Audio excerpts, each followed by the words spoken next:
देख रहे हैं सिटी इंडिया न्यूज चैनल हक की आवाज। पैराडाइज फंक्शन पैलेस महबूब नगर।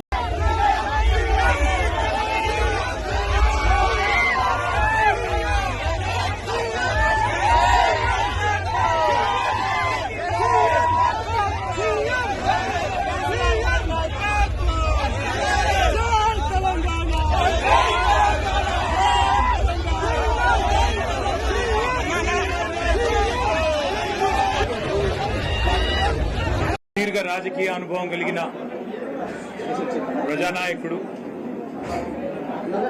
మాజీ మంత్రివర్యులు శ్రీ తాటిపర్తి జీవన్ రెడ్డి గారిని సాదరంగా పెద్దలు కేసీఆర్ గారి సూచన మేరకు సాదరంగా వారిని భారత రాష్ట్ర సమితిలోకి ఆహ్వానించడానికి ఈరోజు మా సహచరులందరితో కలిసి పెద్దలు మాజీ మంత్రివర్యులు శ్రీ కొప్పుల ఈశ్వర్ గారు, మాజీ మంత్రివర్యులు శాసన మండలి సభ్యులు శ్రీ ఎల్ రమణ గారు, మాజీ మంత్రివర్యులు కరీంనగర్ శాసనసభ్యులు గంగుల కమలాకర్ గారు, మాజీ మంత్రివర్యులు పాల్కొండ శాసనసభ్యులు శ్రీ వేముల ప్రశాంత్ రెడ్డి గారు, మాజీ ఆర్టీసీ కార్పొరేషన్ అధ్యక్షులు పెద్దలు శ్రీ బాజిరెడ్డి గోవర్ధన్ గారు, మాజీ పార్లమెంట్ సభ్యులు శ్రీ బోయిన్పల్లి వినోద్ కుమార్ గారు, జిల్లా అధ్యక్షులు జగిత్యాల శ్రీ విద్యాసాగర్ రావు గారు, రాజ్యసభ సభ్యులు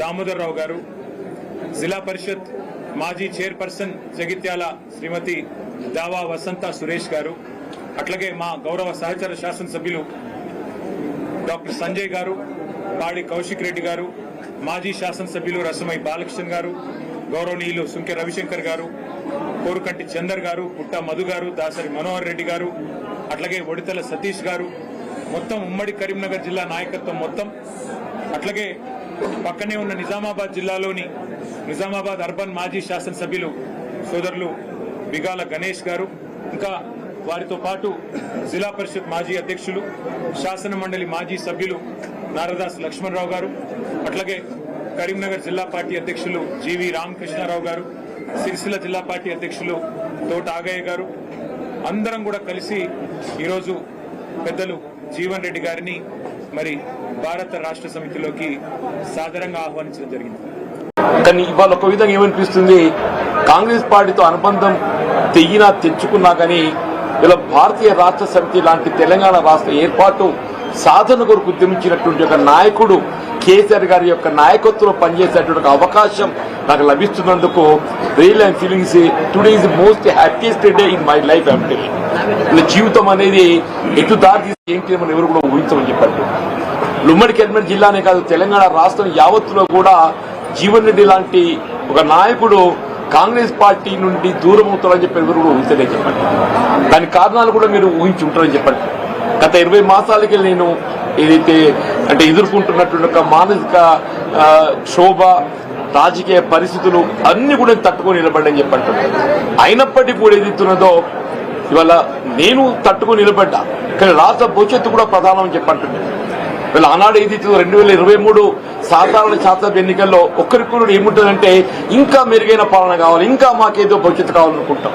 ఆనాడేదైతే 10 సంవత్సరాల కేసీఆర్ పాలనలో తెలంగాణ సమాజానికి కల్పించినటువంటి యొక్క పరిష్కారాలు ఏదైతుందో, అభివృద్ధి ఉందో, ఇంకా మెరుగైన పాలన కావాలని చెప్పిన కాంగ్రెస్ పార్టీ మరి మీరు పేర్కొనడం జరిగిందో దాన్ని ప్రజలు ఆకర్షితులైంది. కాంగ్రెస్ పార్టీకి అవకాశం కల్పించింది. కానీ రియల్లీ ఏదైతుందో నా అనుభవం చెప్పంటున్నాను.